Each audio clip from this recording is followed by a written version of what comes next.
انتم تدرون الصلاة مو واجب نصليها لو لا؟ تعالوا نشاهد هذا المقطع الفيديو. ايش قالت هاي البنية؟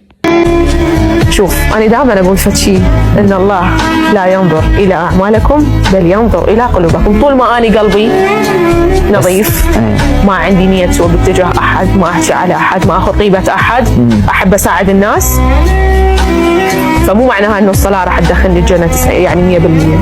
يعني مع احترامي إليك كلامك ترى مو صحيح ولا منطقي. انت هيك راح تخلين العالم انه تترك الصلاة وتبتعد عنها. يعني مع احترامي إليك مرت الثانية كلامك ما راح يدخلك للجنة.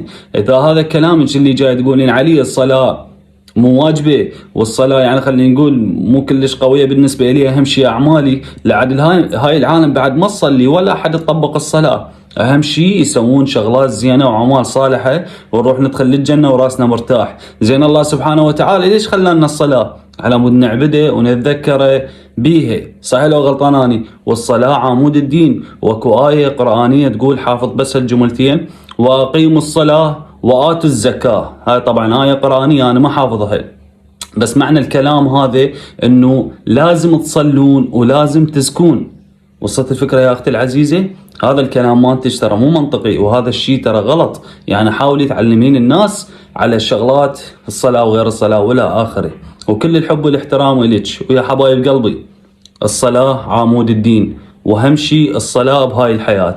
وكل الحب والاحترام لكم، ولا تنسون حبايب قلبي حطوا لنا لايك المتابعة وحركة الاكسبلور. اي شيء ينزل جديد تلقونه بحسابي. تحياتي لكم، وتابعوا حسابي على الانستغرام الرابط بالوصف.